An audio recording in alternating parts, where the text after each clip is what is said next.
ബിജുചേട്ടാ നമസ്കാരം. നമസ്കാരം. നമ്മുടെ പ്രിയങ്ക ഗാന്ധിയുടെ ഭർത്താവ് അഭിനവ ബോബി,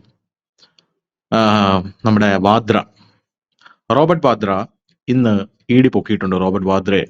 ഈ ഹരിയാനയിലെ ഷിഖാപൂർ ഭൂമി ഇടപാടുമായി ബന്ധപ്പെട്ട ഒരു കേസിലാണ് ഈ റോബർട്ട് വാദ്രയെ എൻഫോഴ്സ്മെന്റ് ഡയറക്ടറേറ്റ് പൊക്കിയിരിക്കുന്നത് എന്ന റിപ്പോർട്ടുകളാണ് ഇപ്പോൾ പുറത്തു വരുന്നത്. നിലവിൽ നമ്മൾ ഇത് സംസാരിച്ചു കൊണ്ടിരിക്കുന്ന സമയത്ത് റോബർട്ട് വാദ്ര എൻഫോഴ്സ്മെന്റ് ഡയറക്ടറേറ്റിന്റെ ചോദ്യം ചെയ്യലാണ് എന്നും മനസ്സിലാക്കാൻ സാധിക്കുന്നുണ്ട്. അപ്പൊ ഈ കേരളത്തിലെ മാധ്യമങ്ങളൊക്കെ ഇത് വളരെ പ്രാധാന്യത്തോടു കൂടി ഈ വാർത്ത കൊടുത്തിട്ടുണ്ട്. നമ്മൾ 2 ദിവസം മുമ്പ് പറഞ്ഞതാണ്. അതായത് നമ്മുടെ രാഹുൽ ഗാന്ധിയും അമ്മയായിട്ടുള്ള സോണിയാഗാന്ധിയുടെയും 661 കോടി രൂപ എൻഫോഴ്സ്മെന്റ് ഡയറക്ടറേറ്റ് കണ്ടുകെട്ടി. കേരളത്തിലെ മാധ്യമങ്ങൾ അറിഞ്ഞിട്ട് പോലും ഇല്ലാതെ.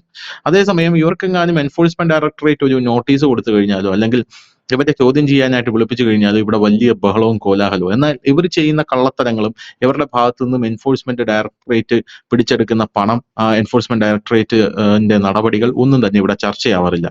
അപ്പൊ ഈ വിദ്വാൻ ഹരിയാനയിലെ ഷിഖാപൂർ ഭൂമി ഇടപാടുമായി ബന്ധപ്പെട്ട കള്ളപ്പണം വെളുപ്പിക്കൽ കേസിലാണ് നിലവിൽ എൻഫോഴ്സ്മെന്റ് ഡയറക്ടറേറ്റ് ഇയാളെ ചോദ്യം ചെയ്തുകൊണ്ടിരിക്കുന്നത്. അപ്പൊ ഇയാൾക്ക് ആദ്യത്തെ സമൻസ് അയച്ചിട്ട് ഇയാൾ പോയില്ല. രണ്ടാമത്തെ സമൻസിലാണ് ഇയാൾ പോയത്. അപ്പൊ ഇയാൾ ചെയ്തത് എൻഫോഴ്സ്മെന്റ് ഡയറക്ടറേറ്റിന്റെ ഓഫീസിലേക്ക് കുറച്ച് കോൺഗ്രസ് അണികളെയൊക്കെ അവിടെ നിന്ന് ഇവിടെ നിന്നൊക്കെ തട്ടിക്കൂട്ടി മാർച്ച് നടത്തിയ ശേഷം ഒന്നും ആവുന്നില്ല എന്ന് കണ്ടപ്പോഴാണ് ഇയാൾ പോയി ചോദ്യം ചെയ്യലിന് കീഴടങ്ങാനായിട്ട് തയ്യാറായത്.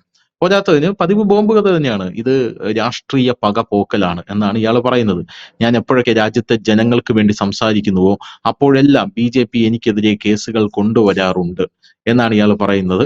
ഇനി ഇത് നടക്കില്ല, എനിക്കൊന്നും ഒളിച്ചു വെക്കാനില്ല, മറച്ചു വെക്കാനില്ല. നമ്മുടെ പിണറായി വിജയൻ നിയമസഭയിലെ 2 കൈകളും ഉയർത്തി പറഞ്ഞതുപോലെ ഈ കൈകൾ ശുദ്ധമാണ് എന്ന് പറഞ്ഞതുപോലെയാണ് കാര്യങ്ങളുടെ കിടപ്പ്. ഈ റോബർട്ട് വദ്ര എന്ന് പറയുന്ന വിദ്വാനെ കുറിച്ച് അധികം ആർക്കും, ഈ കോൺഗ്രസ് അണികൾക്ക് പോലും വ്യക്തമായിട്ടുള്ള ധാരണയുണ്ടോ എന്ന് എനിക്ക് അറിയില്ല. 10 വർഷം UPA ഭരിച്ചിരുന്നപ്പോൾ മതിച്ച് പുളച്ച് നടന്നിരുന്നതാണ് റോബർട്ട് വദ്ര, രാഹുൽ ഗാന്ധി, പ്രിയങ്ക ഗാന്ധിയൊക്കെ. ആ സമയത്ത് ജനങ്ങൾക്കിടയിൽ ഒന്നും കാണാറില്ലായിരുന്നു. ഇപ്പൊ നരേന്ദ്രമോദി വന്ന് അധികാരം പോയപ്പോഴാണ് ഗതികെട്ട് പാവപ്പെട്ട ജനങ്ങൾക്കിടയിലേക്ക് ഇറങ്ങേണ്ട അവസ്ഥ ഇവർക്ക് വന്നത്. ആരാണ് ഈ റോബർട്ട് വാദ്ര? ഇയാളുടെ പേരിൽ ഈ ഒരു കേസ് മാത്രമേ ഉള്ളൂ. ഇത്ര നിഷ്കളങ്കനാണോ ഈ റോബർട്ട് വാദ്ര ഇങ്ങനെ പറയുന്നത്? അതായത് പ്രിയങ്ക ഗാന്ധിയെ നമ്മൾ പറയുന്നത് ശരിയല്ല. എങ്കിൽപ്പോലും പ്രിയങ്ക ഗാന്ധി ഭദ്ര കല്യാണം കഴിച്ചപ്പോൾ പൊതുവെ ഉയർന്നു കേട്ട സാധനം ഇവർക്ക് ഈ ഫ്രോഡിനെ മാത്രമേ കിട്ടിയുള്ളൂ എന്നാണ് ചോദിച്ചത്. എല്ലാ തരത്തിലും, അതായത് ഹൈറ്റ് കൊണ്ടാണെങ്കിലും ഒന്നും ട്രെയിനറായിരുന്നു പ്രിയങ്ക ഗാന്ധി, ജിം ട്രെയിനറായിരുന്നു. അപ്പം എല്ലാം കൊണ്ടും ഒരു വിധത്തിലും യോജിക്കാവുന്ന ഒരു ബന്ധമല്ല എന്നുള്ളത്. പിന്നീട് ഇവരുടെ ഫാമിലി ലൈഫിലൊക്കെ ഒരുപാട് അസാരസ്യങ്ങളൊക്കെ ഉണ്ടായിരുന്നു. നമ്മുടെ ഈ മേനകാ ഗാന്ധിയുടെ മകൻ വരുൺ ഗാന്ധി ആയിരുന്നു ഈ പ്രശ്നങ്ങളൊക്കെ ഇടപെട്ടുകൊണ്ടിരുന്നത്. രാഹുലിനേക്കാൾ കുറച്ചുകൂടെ പ്രിയങ്കയ്ക്ക് താല്പര്യവും വരുന്നതിനായിരുന്നു. ഈ റോബർട്ട് വദ്ര ഇപ്പൊ നമ്മൾ കേൾക്കും, ഈ മാധ്യമങ്ങളൊക്കെ കൊടുക്കുന്ന വാർത്ത കാണുമ്പോൾ വിചാരിക്കും ഈ മോദി എന്തോ കരുതിക്കൂട്ടിക്കൊണ്ട് റോബർട്ട് വദ്രയ്ക്കെതിരെ ഇപ്പൊ ഒരു നോട്ടീസ് കൊടുത്തു. എന്റെ പൊന്നു ധനുഷ, 1 ഡസൻ കേസാണ് കിടക്കുന്നത്. 6 കേസ് CBI മാത്രം അന്വേഷിച്ചതിൽ 3 കുറ്റപത്രം കൊടുത്തിട്ടുണ്ട്. ഇനി പ്രിയങ്ക ഗാന്ധി കുറ്റപത്രത്തിൽ പേരുണ്ട്. ചെറിയ തട്ടിപ്പൊന്നും അല്ല ഇത്, വലിയ തട്ടിപ്പ് നടക്കുന്ന ഒരു കേസാണ്. ഞാൻ അതിനകത്ത് ഈ ഒരുപക്ഷെ പ്രേക്ഷകർക്ക് ഇതിന്റെ ഒരു വ്യാപ്തി മനസ്സിലായില്ല. പ്രേക്ഷകർ വിചാരിക്കും ഈ കേസിന് വേറെ പ്രത്യേകമാണ്. ഇപ്പം ഈ ഇടി കൊടുത്തിരിക്കുന്ന നോട്ടീസ് വെറും 3.5 ഏക്കറിന്റെ ഒരു നോട്ടീസാണ്. 3.5 ഏക്കറിന്റെ ഭൂമി തട്ടിപ്പുമായിട്ട്. അതായത് ഈ ഗുഡ്ഗാവ് എന്ന് പറയുന്ന സ്ഥലമുണ്ട്. ഒരു പക്ഷെ ദില്ലിയിൽ താമസിക്കുന്നവർക്കും ഹരിയാനയിൽ താമസിക്കുന്നവർക്കും അറിയാൻ പറ്റും. ഒരു ഇൻഡസ്ട്രിയൽ ഏരിയ ആണ്. അവിടെ ഒരു 3.5 ഏക്കർ സ്ഥലം, ആ ഭൂമി കുംഭകോണവുമായി ബന്ധപ്പെട്ടിട്ടാണ് ഇപ്പോൾ ഈ നോട്ടീസ് കൊടുത്തിരിക്കുന്നത്. അപ്പൊ ആളുകൾ 3.5 ഏക്കറിന്റെ വിഷയമാണ്. 3.5 ഏക്കറല്ലേ, ഞാൻ സ്റ്റോറി മുഴുവൻ പറഞ്ഞു തരാം. ഈ 3.5 ഏക്കർ സ്ഥലം ഇദ്ദേഹം വാങ്ങുന്നത് 2008-ലാണ്. 2008 ഇദ്ദേഹം 7.5 കോടി രൂപയ്ക്ക് ഇത് വാങ്ങുന്നു. വാങ്ങിയതിന് ശേഷം 2012 ആകുമ്പോഴത്തേക്ക് 58 കോടി രൂപയ്ക്ക് ഇത് വിൽപ്പന നടത്തുന്നു. ഇവിടെയാണ് ഇത് കള്ളപ്പണ ഇടപാട് നടന്നോ എന്ന് ഇടി സംശയിച്ചുകൊണ്ട് നോട്ടീസ് അയച്ചിരിക്കുന്നത്. ഇത് ചെറിയ കേസാണ്. ഇനി ഇദ്ദേഹത്തിനെ കുറിച്ച് കൂടുതൽ മനസ്സിലാക്കാൻ ഞാൻ ഒരു CBIയുടെ കേസുകൾ മാത്രം ഒന്ന് ജസ്റ്റ് ഒന്ന് വായിക്കാം. എല്ലാം പറഞ്ഞു പോകാൻ പറ്റില്ല, സമയം ഒരുപാട് എടുക്കും. ഏതായാലും ആ കേസ് ഞാനൊന്ന് പറയാം. ഒന്ന്, മാനസോയർ ഭൂമി തട്ടിപ്പ് കേസ്.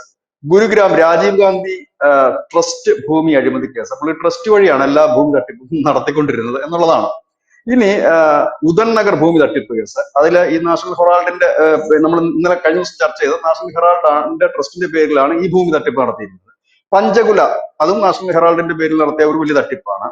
ഇവർ എങ്ങനെയാണ് ഈ തട്ടിപ്പ് നടത്തുന്നത് എന്ന് ചോദിച്ചു കഴിഞ്ഞാല് ഈ സിനിമാ കഥകളെ വെല്ലുന്ന തരത്തിലുള്ള തട്ടിപ്പാണ് നടന്നിരിക്കുന്നത്. അതായത് നമ്മൾ സിനിമയിലൊക്കെ ഇത് ഈ വില്ലന്മാർ ചെയ്യുമ്പോൾ നമ്മൾ കരുതുന്നത് ഈ സിനിമാക്കാർ ഈ ഭാവനയിലാണ് ഇത്. അല്ല, വലിയ തട്ടിപ്പ്.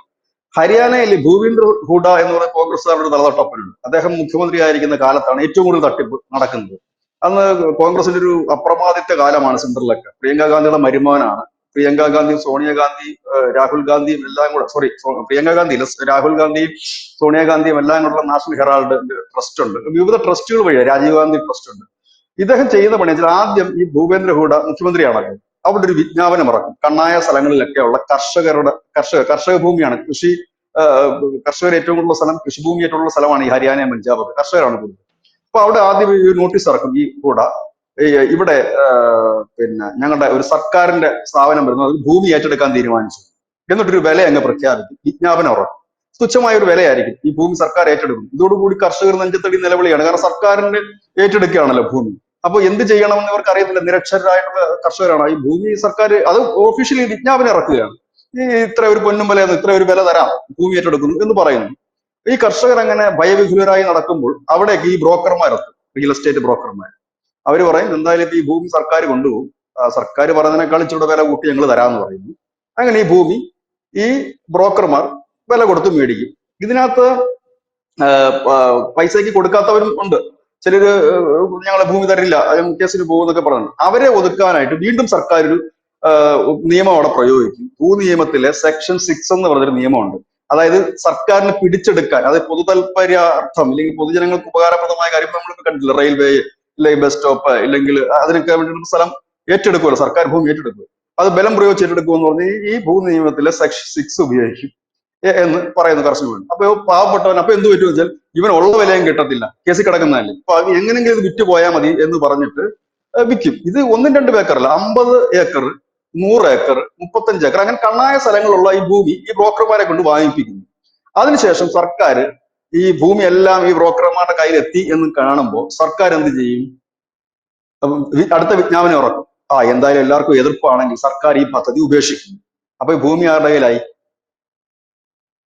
ഞാൻ ഒരു കർഷകനാണ്, എന്റെ ഭൂമി സർക്കാർ വിജ്ഞാപനം ഇറക്കുന്നു, നിങ്ങളുടെ ഭൂമി വിട്ടുതരണം, ഞങ്ങൾ ഇവിടെ ഒരു സർക്കാർ പ്രൊജക്ട് വരുന്നു എന്ന് പറയുന്നു.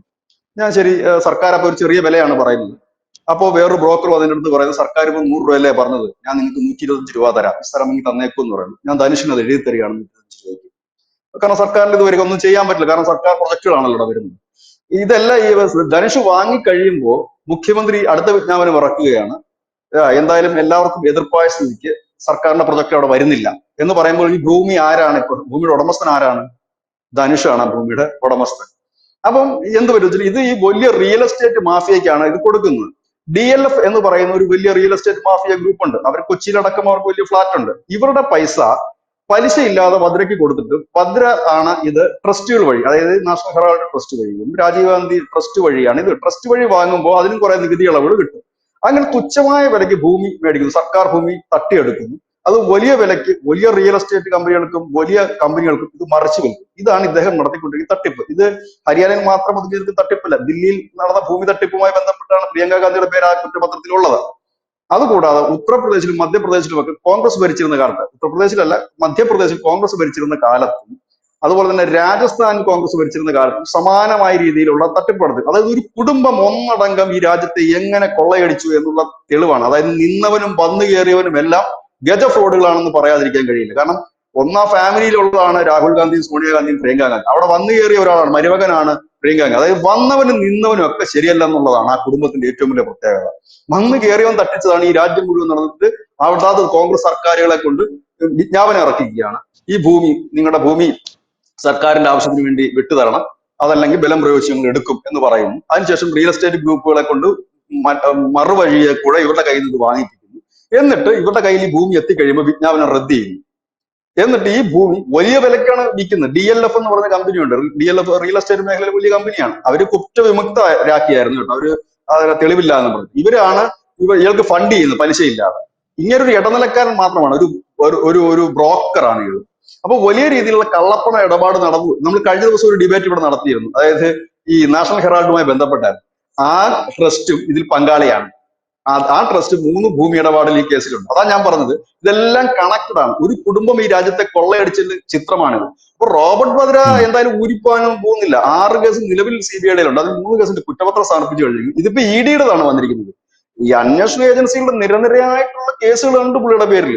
അതിനിടയിലാണ് കഴിഞ്ഞ നിയമസഭാ തെരഞ്ഞെടുപ്പിൽ പുള്ളി കോൺഗ്രസിന്റെ നേതാവായി മത്സരിക്കുന്നു. ഞാൻ മത്സരിക്കാൻ ഉം. തയ്യാറാണ്, നേതൃത്വം ആവശ്യപ്പെട്ടാൽ നമ്മൾ രംഗത്ത് വരുന്നു. ആഹ് ഇങ്ങനെ കുറെ അഭ്യാസം. പ്രിയങ്ക ഗാന്ധി രാഷ്ട്രീയത്തിൽ ഇറങ്ങാൻ മടിച്ചു നിന്നതിന്റെ പ്രധാന കാരണം ഇയാള് കൊണ്ടാണ്, റോബർട്ട് വദ്ര കൊണ്ടാണ്.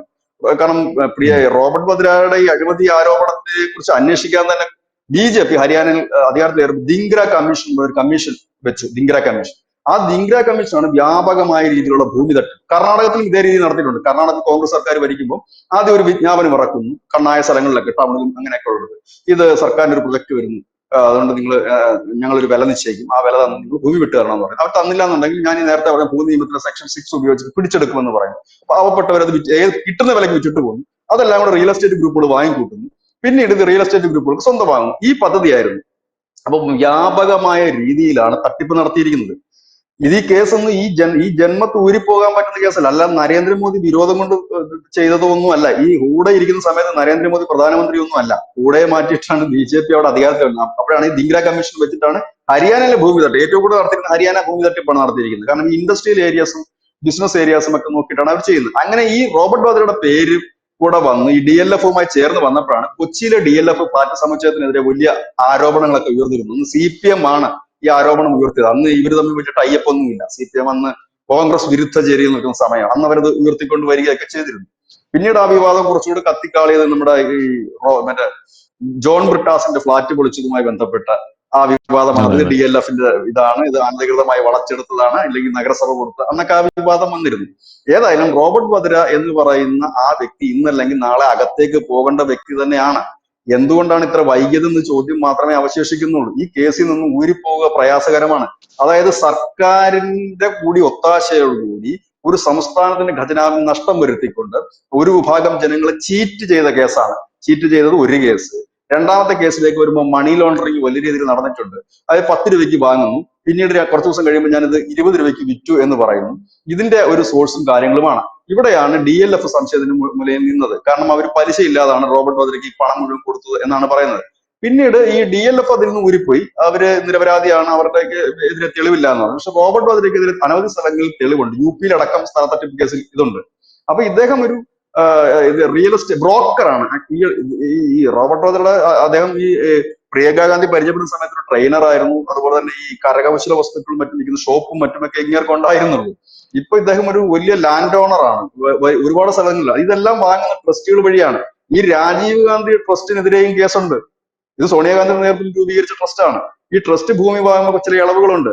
ആ ഒരു തട്ടിപ്പാണ്. അതായത് കോൺഗ്രസ് സർക്കാർ ഒരു 10 വർഷം കൂടെ ഈ രാജ്യം ഭരിച്ചിരുന്നെങ്കിൽ മിക്കവാറും ഞാനും ധനുഷീകരിക്കുന്ന ഭൂമി ഉൾപ്പെടെ വദ്ര കൊണ്ടുപോയാൽ. അതേ അവസ്ഥയിലായിരുന്നു വദ്രയുടെ ഒരു തേരോട്ടം നടന്നത്. ചുരുക്കം പറഞ്ഞ എല്ലായിടത്തും ഉള്ള ടൗൺ ഏരിയയിലെ വഖഫ് ബോർഡിന് ഒരു ഭീഷണിയായിരുന്നു അവൻ. അതെ അതെ അതെ അതെ വഖഫ് ബോർഡിനേക്കാൾ വലിയ തെമ്മാടിത്തരമാണ്. അതാ ഞാൻ പറഞ്ഞത്, ഒരു കുടുംബം ഇത്രത്തോളം ഫ്രോഡ് കാണിക്കുക, എന്നിട്ടും പറയുന്നത് ഇവരാണ് ഈ രാജ്യത്തിന് സ്വാതന്ത്ര്യം നേടിത്തന്നത്, ഇവരാണ് ഈ രാജ്യത്തിന്റെ എല്ലാമെന്നാണ് പറയുന്നത്. അതാ ഞാൻ പറഞ്ഞത്, നിന്നവനും വന്നു കയറിയവനും എല്ലാം കണക്കാം.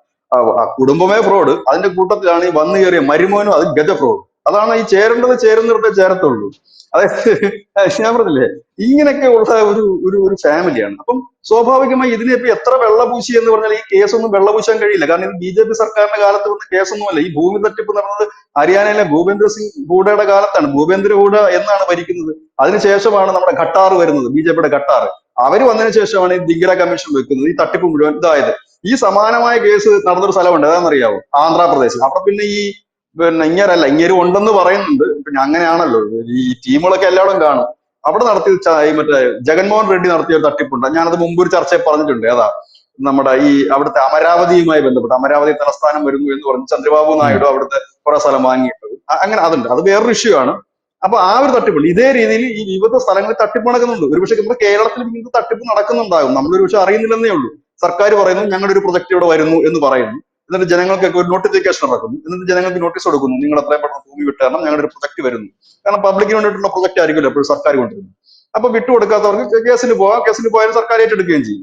ഈ വിൽക്കുന്നു എന്ന് പറയുമ്പോൾ ഈ ജനം സ്വാഭാവികമായിട്ട് പേടിക്കും. സർക്കാരിന്റെ നക്കാപ്പിച്ച കിട്ടിയിട്ട് എങ്ങനെ കൊടുത്തിട്ട് പോകാമെന്ന് ചിന്തിച്ചിരിക്കുമ്പോൾ ബ്രോക്കർമാർ വരുന്നു, കൂടിയ വില തരാമെന്ന് പറയുന്നു, വാങ്ങുന്നു. ബ്രോക്കർമാർ വാങ്ങിച്ചു കഴിഞ്ഞു എന്ന് മനസ്സിലാകുമ്പോൾ വിജ്ഞാപനം റദ്ദ് ചെയ്യുന്നു. ശരി, ജനങ്ങളുടെ എതിർപ്പ് മൂലം ഞങ്ങൾ ഈ പ്രൊജക്ട് നടപ്പാക്കുന്നില്ലെന്ന് പറഞ്ഞു. അപ്പൊ ഈ സ്ഥലം ബ്രോക്കർമാരുടെ കയ്യിലായി. ഈ ബ്രോക്കർമാർ ഇത് മറിച്ചു വിൽക്കുന്നു. വലിയ വലിയ സമുച്ചയങ്ങൾ വരുന്നു. ഈ പാവപ്പെട്ട കർഷകർ അക്ഷരാർത്ഥത്തിൽ അവരെ പാതാളത്തിലേക്ക് ചവിട്ടിത്താഴ്ത്തുന്ന പോലത്തെ അതായി. സർക്കാരിന്റെ ഖജനാവിൽ നിന്ന് നഷ്ടം വന്നു. കാരണം സർക്കാർ പറഞ്ഞിട്ടാണ് ഈ ഭൂമി ഏറ്റെടുക്കാൻ പോയത്. ആ ഒരു ഇതിൽ കൂടെ അത് വലിയ അഴിമതി. ഈ രാജ്യം കൊള്ളയടിച്ചൊരു പാർട്ടിയും അതിന്റെ നേതാക്കളുമാണ്.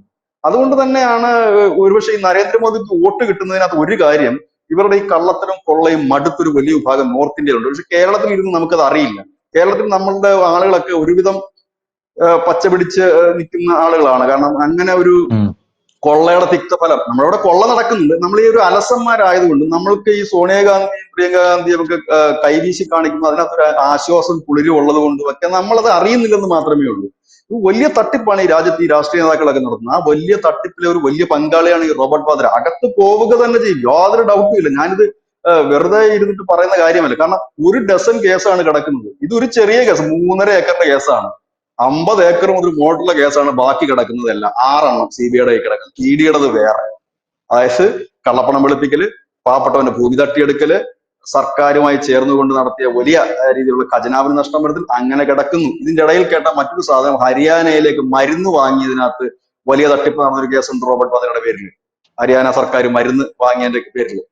പഞ്ചാബുമായിട്ടൊരു ഡ്രഗിന്റെ കേസുണ്ട്, മയക്കുമരുന്നിന്റെ ഒരു കേസിനകത്ത് ഇദ്ദേഹം പ്രതിയാണ്. ചെറിയ പുള്ളിയൊന്നുമല്ല, ക്രിമിനൽ കേസ്, സിവില്, അങ്ങനെ അനവധി കേസുണ്ട്. ഇത് കൂടാതെ CBI, ED, അങ്ങനെ ഒരു ഡസനൊന്നും അല്ല. നമ്മൾ എല്ലാ കണക്കും എടുക്കുകയാണെങ്കിൽ ഒരു 10-20 കേസെങ്കിലും കുറഞ്ഞത് കാണുമെന്ന് തോന്നുന്നു. ഇതൊന്നും ചെറിയ കേസൊന്നും അല്ല. നമുക്കിപ്പം ഒരു രാഷ്ട്രീയ എതിരാളിയെ ഒതുക്കാൻ വേണ്ടി കള്ളം പറഞ്ഞിട്ടുള്ള കേസുണ്ടല്ലോ, അങ്ങനത്തെ ഒരു കേസ് അല്ല ഇത്.